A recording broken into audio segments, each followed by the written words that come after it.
இன்னைக்கு அப்பத்த சமையல்ல சுவையான ரொம்ப ருசியா இருக்கிற மாதிரி சுவைன்னு அப்படிங்க எப்படி சொல்ற மாதிரி ஒட்டாத சேமையா உங்களுக்கு செஞ்சு காமிக்க போறேன். உப்புமானால எல்லாரும் கஜ தூரத்துக்கு ஓடுவாங்க விழுந்துடுச்சு. நான் சொல்ற பக்கத்துல நீங்க செஞ்சீங்கன்னா ஓட்டாட்டமா ஓடியாருவாங்க உங்க வீட்டுக்கு. அதனால நான் எப்படி செய்யணுங்க மாதிரி நீங்க பாருங்க. பாருங்க எண்ணெய் காய்ச்சிருச்சு. கடுகு போட்டுக்குங்க.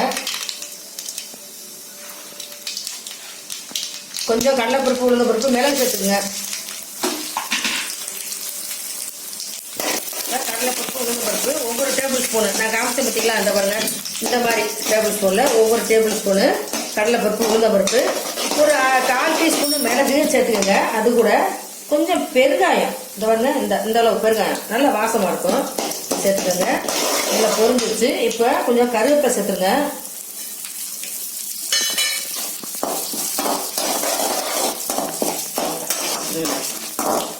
பாருங்க நல்லா செவந்து பொரிஞ்சிருச்சு. இப்போ நறுக்கி வச்சுக்க ஒரு 3 பெரிய வெங்காயம், ஒரு 2-3 பச்சை மிளகாய் உரப்புக்கு தக்கன இதையும் சேர்த்துருங்க.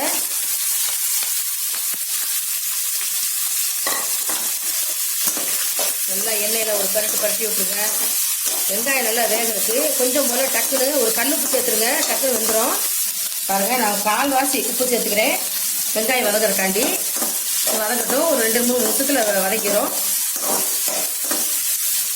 இப்போ வதங்குற நேரத்துக்குள்ளேயே இதெல்லாம் நம்ம ரெடி பண்ணோம்னா கொஞ்சம் முதல்ல சுடுதண்ணியை சுட வச்சு எடுத்துக்கணும். அப்படிங்கும்போது ஒரு 10 நிமிஷம் கூட ஆகாது. சேமி உப்பா ரெடி ஆயிடும். இப்போ வதங்கினோடனே சுடுதண்ணி சேர்த்துக்குவோம். இப்போ கொஞ்சம் போல வதங்கிருக்கு. இப்போ பாருங்க இந்த அளவு இஞ்சி எடுத்துக்கோங்க. தோலை சீவிட்டு இந்த கேரட் சீவில துருவி விட்டுருங்க. இஞ்சி சேர்த்தா நல்லா டேஸ்டாகவும் இருக்கும், வாசமாகவும் இருக்கும். பாருங்க இந்த மாதிரி பொடிசாக வரும். நம்ம இதை சேர்த்து வதக்கிக்குவோம். வெங்காயம் வதங்கிடுச்சுப்பா. இப்போ இதுக்கு தேவையான அளவு கொஞ்சம் சுடுதண்ணி சேர்த்துக்குவோம். வேகிறதுக்கு தக்கன சேமியாக வேகிறதுக்கு தக்கன கொஞ்சம் சுடுதண்ணி சேர்த்துக்குவோம்.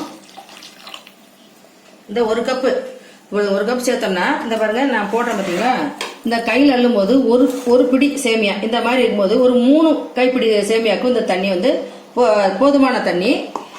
இதில் நீங்கள் வந்து கலருக்கு வேணால் மஞ்சள் பொடி சேர்த்துக்கலாம். நான் நீங்கள் மஞ்சள் பொடி சேர்க்க போகிறது கிடையாது. உங்கள் விருப்பப்படி நீங்கள் மஞ்சள் பொடி சேர்த்துக்கலாம். சில பேர் தக்காளி சேர்த்து செய்வாங்க. உங்களுக்கு டேஸ்ட் தக்கன தக்காளி ஒரு பழம் சேர்த்துக்கலாம். அதுவும் நல்லாத்தான் இருக்கும்.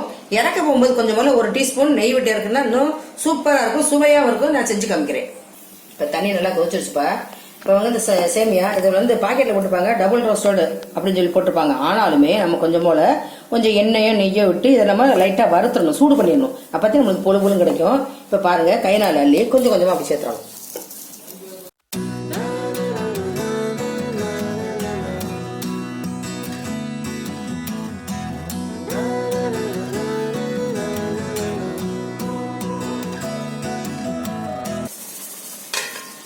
சேர்த்துட்டு கரண்டியை வச்சு லைட்டாக ஒரு திருப்பிடும்.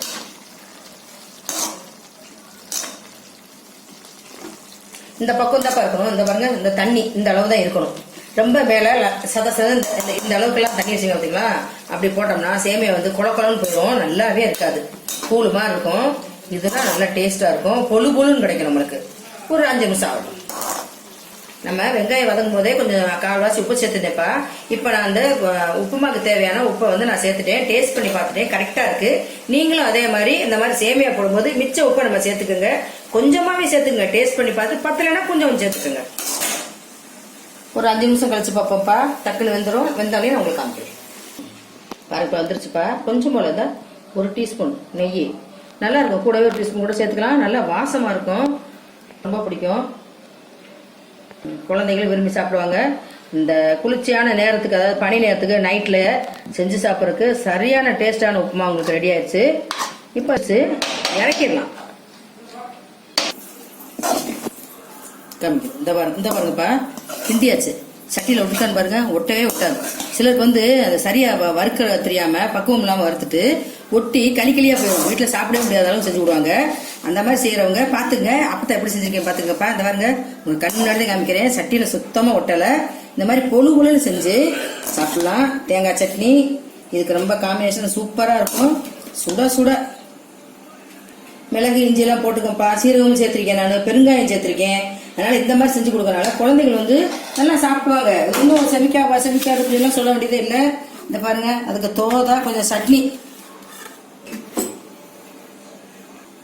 பார்க்கும்போது உங்களுக்கு நாக்கில் எச்சி வரும். நான் சுட சுட தேங்காய் சட்னியும் சேமியாவும் சாப்பிட போகிறேன். நீங்களும் செஞ்சு பாருங்கள். கமெண்ட்ஸ் பண்ணுங்கள், ஷேர் பண்ணுங்கள், சப்ஸ்கிரைப் பண்ண மறந்துடாதீங்க. நன்றி, வணக்கம்.